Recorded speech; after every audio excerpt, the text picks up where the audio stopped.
কেমন আছো তোমরা সবাই? আর আমরাও বেশ ভালো আছি। আর আমি ঘুম থেকে উঠেই বাইরে গিয়ে বসে আছি। ঘরে থাকতে মন চাইছিল না, ঘরের মধ্যে খুবই গরম সেই জন্য।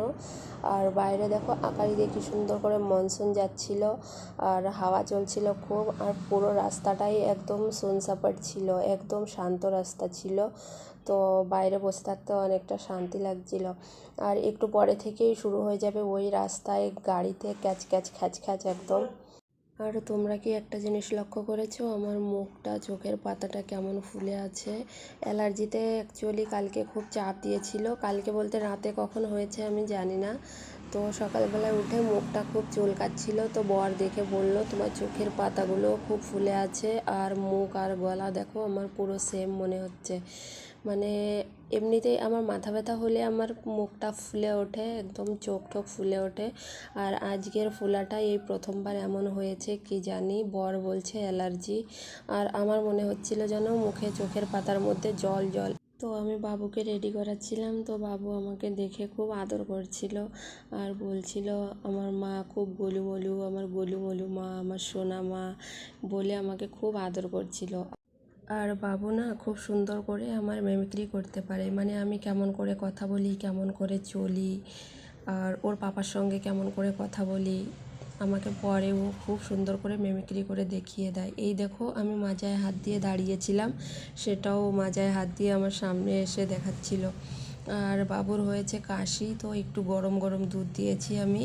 তো সেই জন্য ওকে বলছিলাম বেটা একটু গরম গরম দুধ দিয়েছি, খাও, কাশিটা ঠিক হয়ে যাবে। ও গরম জিনিস একদমই খেতে পারে না, ওকে সব জিনিস খুব ঠান্ডা করে তারপরে খাওয়াতে হয়।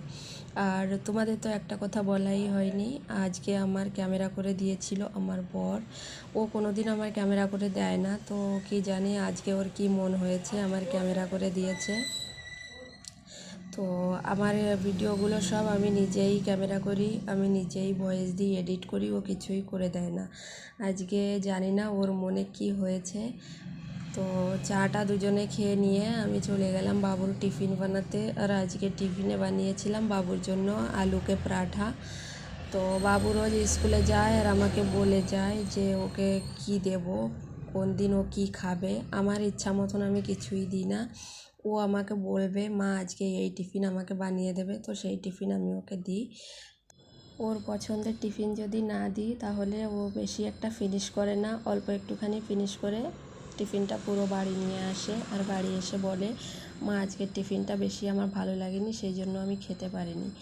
তো এই জন্যই আমি ওর পছন্দের টিফিনই সবসময়ই দেওয়ার চেষ্টা করি। আর বড়মশাইয়ের কাছে টিফিনটা রেডি করে দিয়ে আমি চলে এসেছি খাবার জল ভরতে। লাইটের কোনো ঠিক নেই, কখন থাকে কখন থাকে না, আর বেশিরভাগই লাইটটা এখন ডিম একদম সবসময়। তো আমি জল ভরতে চলে এসেছি। আর দেখো রাতের বার্তনগুলো আমি ধুয়ে তারপরে শুই, তারপরেও সকালবেলায় আমার এতটা বার্তন হয় রোজ, চা, তারপরে বাবুর